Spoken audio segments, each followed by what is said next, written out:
Hey friends, it's Ryan Brown, and in 2015 I walked into a seminar room down in Fort Lauderdale and I met a gentleman by the name of Rick Ruby, and the guy changed my life forever. He's somebody that achieves at a high level. He's a coach and one of the top coaches in our industry. And at this event I also met other top leaders and thought leaders within the industry. And I realized very quickly that if you want to be an eagle, you got to surround yourself with other eagles. And you got to surround yourself with the best of the best. And so the reason I tell you that is I'm going to be, over the next few weeks, interviewing some people that are achieving success at a high level in their respective industries. I'm going to be talking to real estate agents, politicians, nonprofits, business leaders, really anybody that's achieving at a high level, because I'm just naturally curious of how they're doing it. And hopefully I can get some information out of it selfishly, and hopefully you can get some information out of it. Because I'm going to ask them the tough questions and ask them what they're doing, and we can all learn from that. If they're achieving at a high level, there's stuff to be learned there. We're going to find the nuggets. So with that being said, today I had the honor of interviewing Jeff Lichtenstein with Ecofine Properties. And Jeff is an amazing human being. If you don't know him, there's a lot to learn from him. His team will sell over $500 million in real estate this year. His average sales price is over $1 million. He has about 80 people on his team. And what's great about Jeff is the culture that he's built within his company. You see, they're doing philanthropic activities, they're giving back to the community, they're doing different things, and he gets the whole team involved, and he executes quickly. And he's able to impact the lives of people throughout our state by what he's doing. And we're going to be talking about that today. But it's great to see somebody who executes quickly and who makes a difference. I like that, because execution for me is tough. It's hard sometimes to execute fast. The other great things about Jeff is that he has a lot of market knowledge. So we're going to ask him some tough questions today about, hey, is the market crashing? Is this true? What has he seen? What does he see in the local market? What are sellers doing right now? So we're going to be talking about that and a little forward-looking thoughts. So hopefully you get something out of today. I know I did. I always learn a lot from Jeff, and let's get right into it. We got a couple takes and that's it. Okay, that's what I thought. Good. Yeah. Cool. Jeff Lichtenstein, peanut butter and jelly coming together and sticking together. Tell me about it. So right now, I don't know where our sales are, but I do know how many peanut butter and jelly sandwiches we've delivered. So I'm way up on our peanut butter and jelly stats.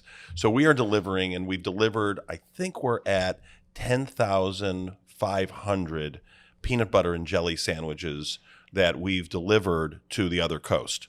And we is our organization, and then we have other organizations like CrossCountry Mortgage and the Ryan Brown team assisted, and Potions and Motions, which is a catering company. We've had pro athletes. The country club at Ibis delivered 2,000 sandwiches to us. We're actually bringing those over. I think we're bringing about 3,000 sandwiches over today. This is our third run. And so when the hurricane Ian happened, we had about 20 people in our office wanted to do something. So we scheduled a Zoom call, and we tried to figure out something to do. And some of the things were just not practical, or for logistics and reasons. And then I talked to a guy I know who told me about somebody in Philadelphia, and he had told me about it before, who was making peanut butter and jelly sandwiches in the Philadelphia area to feed the homeless during the pandemic, because when the pandemic happened, all the kitchens closed down. So there became this giant problem with homeless and food shortages. Yep. So this particular guy was an ex-chef, and this was just wanted to help a problem. And so he had people in their homes make peanut butter and jelly sandwiches. And it started really small, like he's got an older couple, and they watch 60 Minutes every week, and they make about 100, and they still do. And he's delivered 300,000 peanut butter and jelly sandwiches. So, and I'm like, why peanut butter and jelly? It sounds like a little kid's food. He said it's 450 calories. And peanut butter and jelly, 450 calories is a lot of essential protein and calories. So it's a comfort food that's very comfortable. It's a very understandable food. Like, you know what to do with it. You can stick it in your pocket for lunch. So it's and you do it with creamy peanut butter, and you do it with white bread.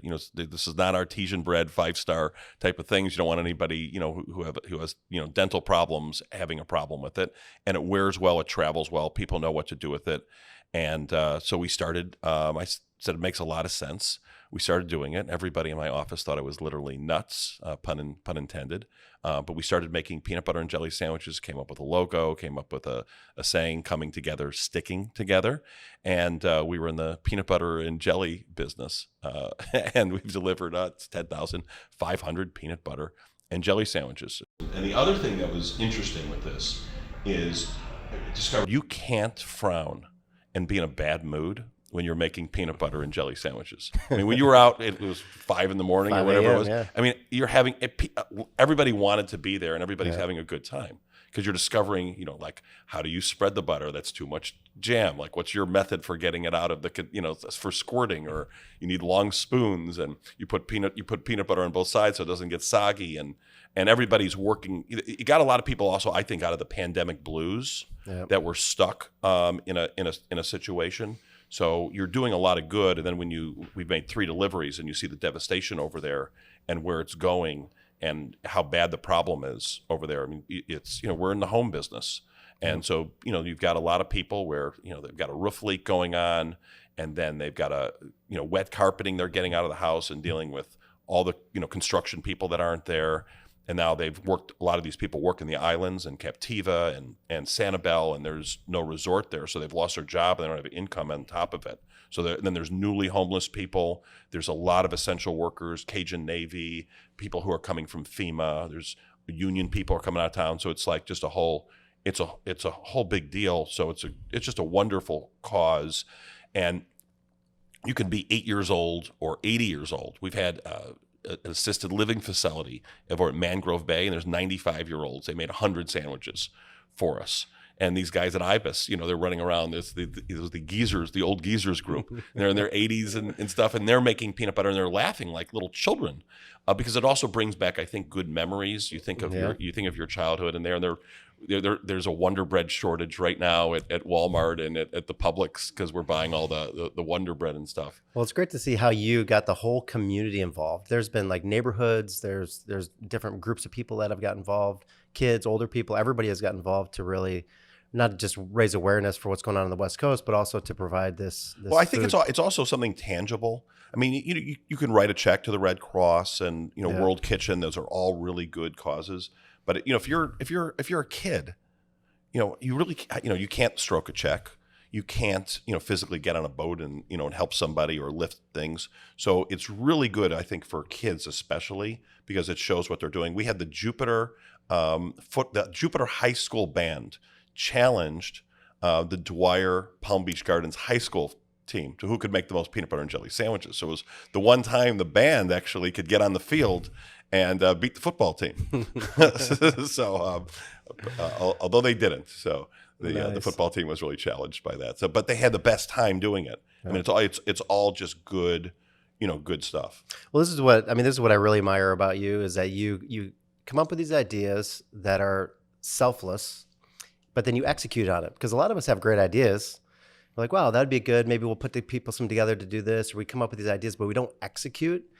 But you came up with the idea and then you executed it and you rallied all these people around to make a difference. So I just admire that about first you. of all, I think if you have sometimes if you're like a kid and you have I grew up in Chicago, so I was a White Sox fan. Mary Veck, she was 102, she passed away. But if you know anything about the White Sox lore, which I'm probably the only person on South Florida who's a White Sox fan, but Bill Veck was this crazy promoter. And so like in the 50s, he brought somebody to the plate who was 3'8", and they couldn't get in the strike zone. So there's like now a height rule. And then there's the first owner who put jerseys on the back of it. And he had the exploding scoreboard where Harry Carey, if people know him, he was singing the seventh inning stretch. He put a mic on him and did that. And then the most famous one was Disco Demolition Night, where it was the end of disco, and if you brought $1 and the disco record, then they would explode it in the middle of a doubleheader with the Tigers. And you're from Michigan. I don't know if you know about this, but then they exploded it. Everybody ran on the field, and the White Sox had to forfeit the game. The Tigers won, and that was like the beginning of the end of disco. But there's these crazy, fun things. But if you do that and everybody gets into it, and it was really good. Just the business gift was that it was just great team building, and it got people going. And then we also looked at it like, if we can do this in 5 days, let's look at our individual business plans and what can we do there. Like what's preventing us from getting some of these things because if you looked at it, if let's say, okay, we want to establish this, let's build a website, let's put a logo, let's get t-shirts, let's get stickers, let's make 11,000 sandwiches, let's deliver them, get the U-Hauls, and all the troubles of getting the website up, and then the photos aren't loading, and the logo's not going sideways. It becomes crazy. Yep. But in 5 days, I was driving back from the other coast, and that happened, and I'm like, we really did a lot of stuff. And when you look back at it, but when you're having fun and everybody just wants to get it done, and they're loving it, and it's kind of interesting, and then it applies, I think, to other parts of of your business. And one more thing about these peanut butter and jelly sandwiches, and when I was there, it hit me. Each sandwich that we're making is a meal, and then when you really focus on that, if you make 11,000 sandwiches, you've fed 11,000 meals. That's a big deal. Yeah, it is. Well, great job on that, and kudos to you and the team. It's very impressive. Let's take it in a different direction. Let's talk about how does doing events like this, because this isn't the first time you've done an event like this. We did the tug of war for cancer. We did the tug of war to cancer. Yeah, and we had everybody there, and that was really. I went through a cancer. Cancer's run in my family. My sister had cancer when she had a thyroid cancer when she was a teenager, when she was 12 or 13 years old. My mom had thyroid, and then I had kidney cancer that I had at 46 years old. And 11 days later, I'm at MD Anderson, taking out my kidney. Which is pretty scary, and my kids at that time were at that age, and you go through like what happens in there, and so it, in some ways, looking back on it, it ended up being a gift, because you really appreciate your life, and it gives you more perspective. Like, what is an older person going through when they're thinking about different things and they're looking back on their life? So there's all kinds of little gifts of wisdom that you get with this with this type of thing. So I wanted to do something, and a lot of people in our office have everybody has been impacted by cancer. So my neighbor was a scientist, not anymore, but he was at Scripps, and he worked on cancer research. So I wanted to do a benefit for him, because if you get to the research part, that's where it goes. So we had this crazy fun thing that we did. It was the tug of war to stop cancer. It was kind of a wordplay on the war against cancer in there. And then we had teams. So you won the title with your team in there. But it was a crazy fun event, and everybody kind of really got behind it and raised a lot of money. This just points to company culture. Can you tell me a little bit about the company culture? And actually, since we're on that note, for people who may not know you, tell us just a little bit about Ecofine Properties, maybe your numbers, how many team members you have, a little bit about your culture. Yeah, well, culture, we'll probably do about $500 million this year in sales. Average sales $1 million within our firm. Do about equal on both the buy side or the sell side. It's been built from scratch organically, so we've been able to control what our culture is in the beginning. My grandfather in his business life was a sayings guy. Keep it simple, that type of thing. Product of the Depression. And his one of his sayings was, "You can't do a good deal with a bad guy." Mm-hmm. And so I've been very cognizant when we bring people in. Not looking, if you're looking in here and you're gonna look to gossip, or you're gonna look to for drama, we are the wrong place. We're human. Yeah. Problems happen. Talk about it behind closed doors, but keep the atmosphere fun and teamwork oriented, and you grow faster. And there's more sharing, I think, that we do. Especially in real estate, you get a lot of toxic energy you hear. We don't have that at our office. So the culture is that way. We're doing a Halloween party we're dressing up our pets. And I mean, that's, we're doing different things like that. We did Smash, where we go they did this after the pandemic, where you can break things and throw things against the wall and get all your frustrations out. But I think when you have a good culture like that, your numbers are just going to follow it, because everybody wants to be there, and it's an enjoyment, to do that. How many agents do you have right now? In our organization, and we have a lot of support for our agents, more support than most. I think we have, we're probably around 80 agents in there, and a pretty active, group. Nice. Very good. So, and we're covering everywhere, northern Palm Beaches, but we have now, 5 people in the Stewart, Martin County, and we have some people down south and some people out west in the Wellington area. Nice. Well, I was reading this article the other day by Forbes, October 16th, Housing Market Crash 2022, What to Expect as Interest Rates Rise. So, it's, you always get the headlines, right? These market crash headlines. And, just some of the things that they mentioned there, some of the highlights were, Google Trends show that search queries for real estate market crash have skyrocketed in the last month. Mortgage rates have hit a 20-year high. Rates have gone from 3 to 7%. Payments are 60% higher than they were. Just reading this article and like actually looking at the numbers, if you look at somebody who had a $2,000 mortgage payment January 1st, their mortgage balance would be around $475,000 to get a $2,000 a month payment. Now at a 7% rate, if you want a $2,000 a month payment on principal and interest, the loan balance would be $300,000. So it's a significant drop in purchasing power. So what are your thoughts on the current market, going into recession, and what are you seeing out there?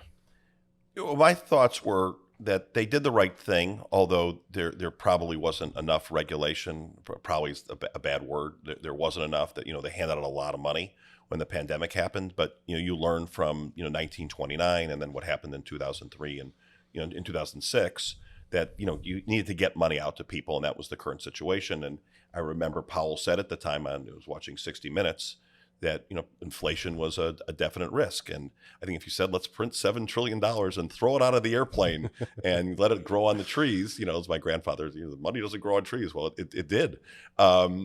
That you're going to have inflation. We know that, and I think they're aggressively going after it. And we've learned that from the 80s, and not making it a political issue. You've got to tackle inflation, and we're doing that as a country. So we're feeling the pain of it, and real estate has felt the pain of it now for about 5 or 6 months. And there's going to be other industries that are going to follow real estate. So if sales are off 25 or 30% industry wide, your moving company is going to be off 25 or 30%. That's right. I was in the home furnishing business growing up in my first 10 years. So drapery product always followed housing sales. So if new housing sales are going to slow down, which they are, the contractors are going to have jobs there, and the bedspread and the drapery companies, people are going to buy those products after the house is built.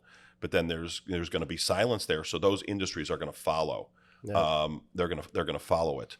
The however though is that, especially in South Florida, and our market's different. The Sun Belt states are different than the Midwest and what's going on in the Northeast. We have had lunch with Ken Johnson, who's at FAU, who's an economist over there, and their lead, and does a lot of economic reporting. So the numbers here, it's 7,200 households moving to Palm Beach County a year, and that's the 10-year projection on a conservative side. So that's 180,000. New people, households 2.5 people over the next 10 years. And we just don't have any more. It's very different than 20 years ago, where they're just, at that time, we had an endless amount of land. And the pioneer stage of the Palm Beaches is completely, it's over by where we're at. There's more room out west as far as you go.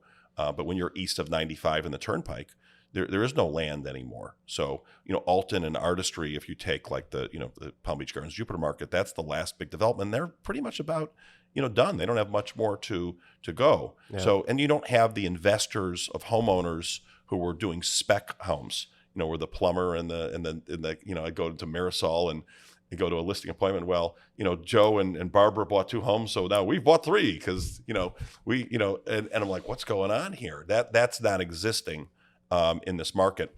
And the amount of, so there'll be more must sellers that are coming on the market than there are must buyers. You know, must seller is, you know, somebody passes away, somebody gets a job transfer, somebody, you know, needs to cash out and move, or there's a divorce. You know, those are must sellers.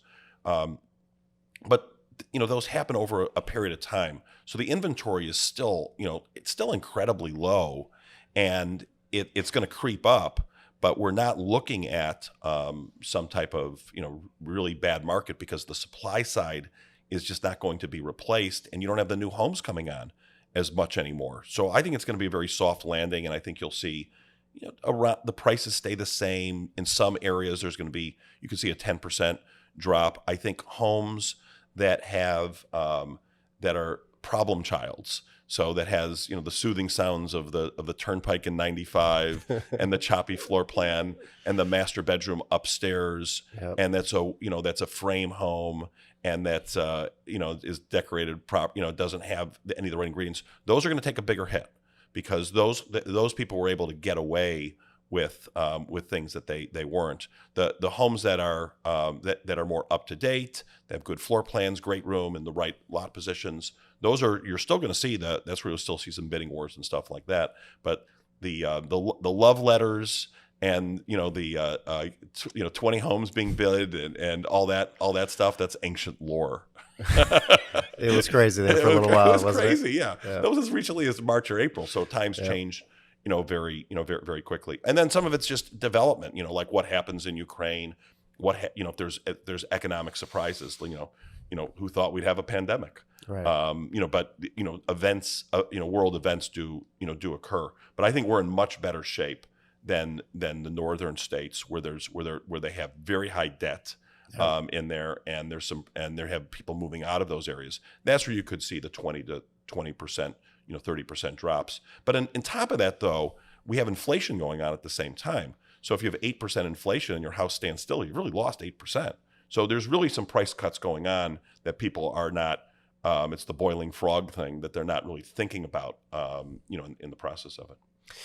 What do you think the frozen sellers or potential sellers have as far as an impact on the market? So in other words, they're saying 71% of potential sellers also have to buy and finance, but they're frozen because, like, if you're in a 2.5% interest rate and then you got to move, and then now you're going to get a 7.5% interest rate, you know, you might think twice because your payment, if you're financing. Well, you're actually, I want to have that conversation with you, because you're creative, and you know where are you seeing things go? Whether that's, you know, hard money or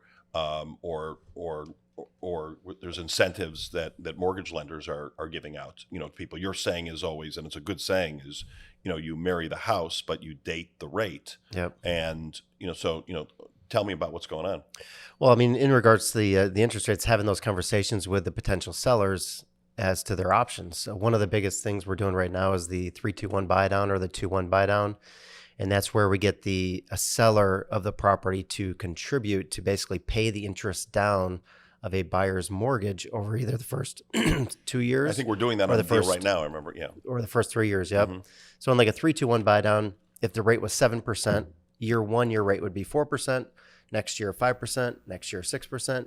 And then the remaining would be 7% through the life of the loan. And these are good loans because they're not ARMs, so you're not forced to refinance them down the road. There's no risky features. But you do have to have a seller that's on board. But, I mean, in this market, you have sellers that are willing to, you know, listen, if you offer them full price with a $10K concession, you know, they might take that deal if it's been on the market for 30 days or more. Right. And the sellers right now, the biggest challenge is the sellers want to believe that the old market, you know, buyers realize the market changes before a seller does. So, you know, right. if I'm talking to somebody, I'm blunt. I was like, you blew it, you missed it. You know, but you can't time the right part of the market, and it's still a good market because there's not a lot of inventory out there. So it's not like it's awful, but you never can time a market, you know, properly. You know, if not, everybody would, would make a lot of money all the time. Yeah, I mean, they say the inventory is it's still lower than pre-2019 levels. Right. So, and you're not going to build anywhere. So you're not going to build, and you're going to have a ton of sellers that are going to hold out too because of these rates. You know, if they're sitting on a 2.5% rate, you know, they're probably going to hold off. If they don't need to move, you know, they're probably going to sit, which is going to further constrict inventory. So it'll be interesting to see, you know, how that plays out. What do you think it's going to look like going into next year, 2023? If you had a prediction. Well, I think you're gonna. I think in our industry we're gonna lose some realtors, and we have. I think the waiter and waitress problem is going to get solved really quickly because we had a lot of. Where'd all the waiters and waitresses go? It became realtors.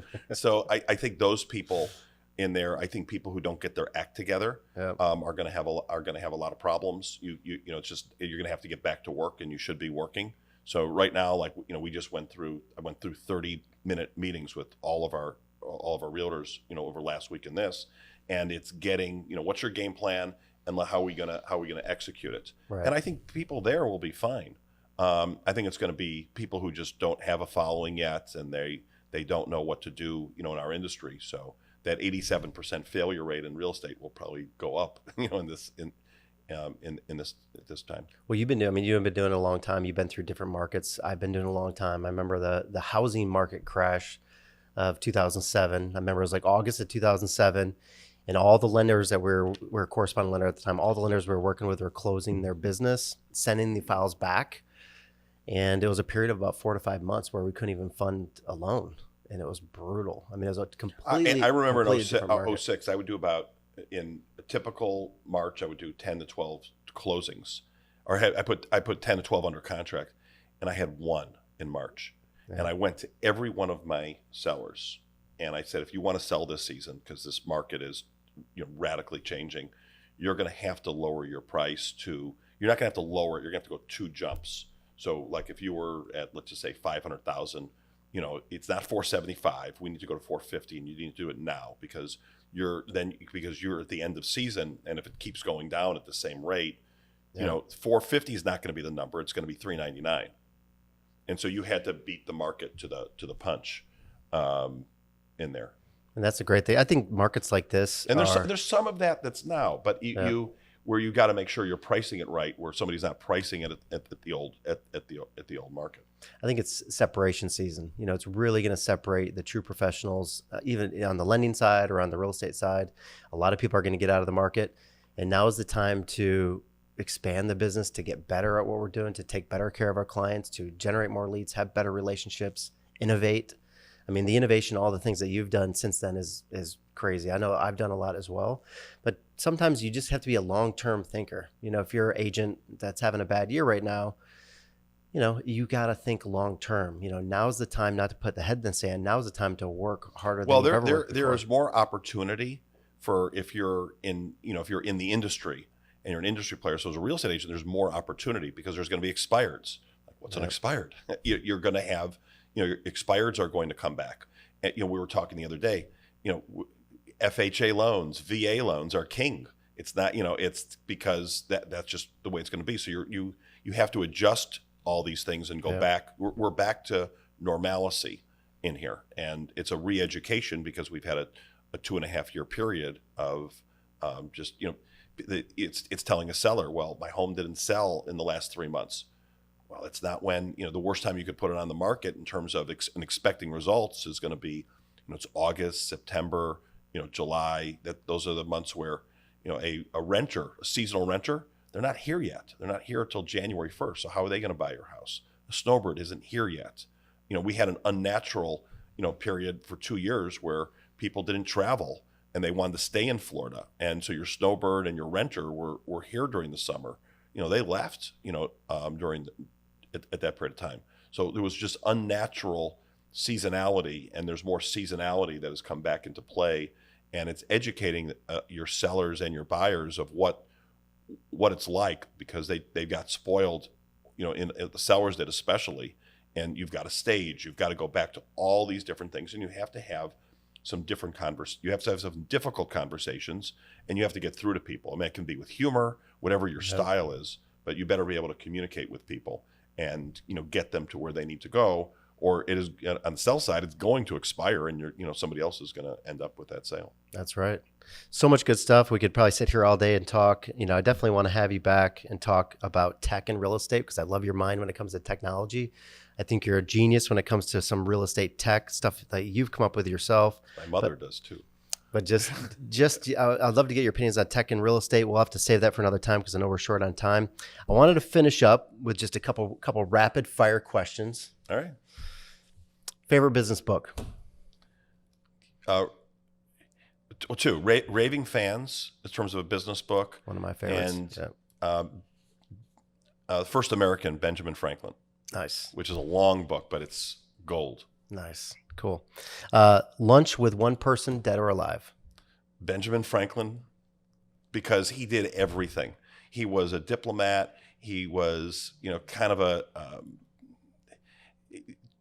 just almost like a, comedic type of a, personality. Was an inventor. Was a humanitarian.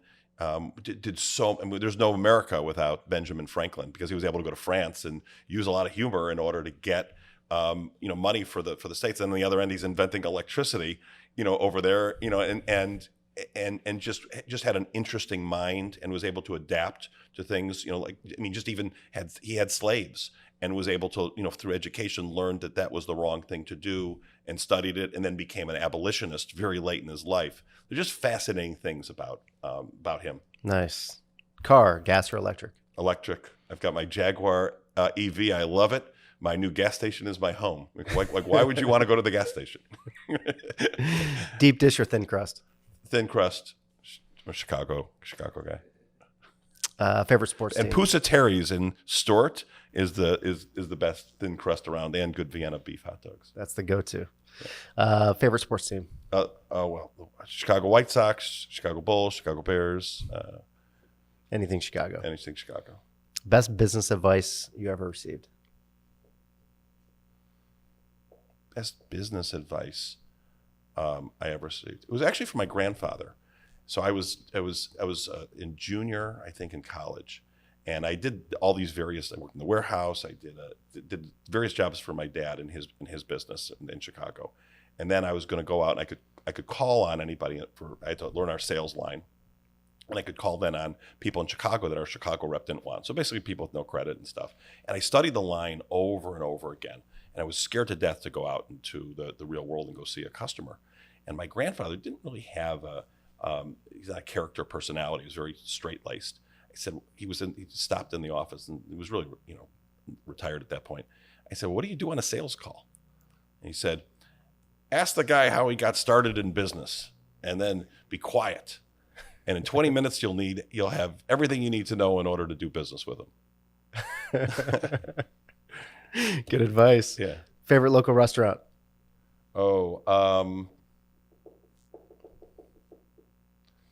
I think Hog Snappers is great. What's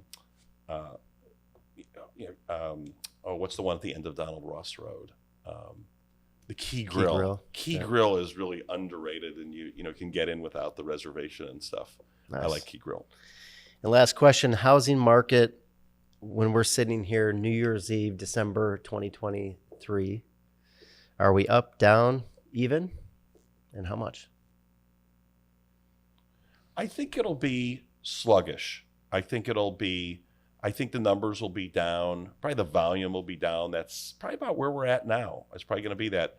But we were at such highs that's not realistic to stay there. And I think the prices will be at that 0 to 10%, depending on what it's going to be. But what we had during the pandemic, those are unsustainable numbers. So I think the volume's going to dip. I think the prices in some instances will dip. The uglies are going to go down more, and the homes that are all dollied up are going to do better. And just get your working hat on, and you get, this is a year where you can't be lax. That's right.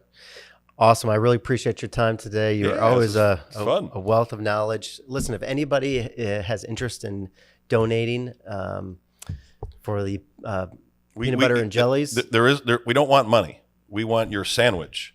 So you need to get in the peanut butter and jelly business. If you go to PBJstickingtogether.com, we have instructions on how to really make a peanut butter and jelly sandwich.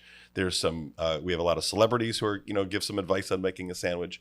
But you can drop it off 9 to 5 Monday through Friday, and we will take care of the rest. If you really can't, we do need creamy peanut butter, jelly, Ziploc bags, and stuff. But get involved, and if you have an organization you want to do something, would love to partner up with you, at this. Awesome. Thank you for helping the people of the great state of Florida. Thank you, Jeff. Appreciate you having on. Yeah, good seeing you, Ryan. Thanks.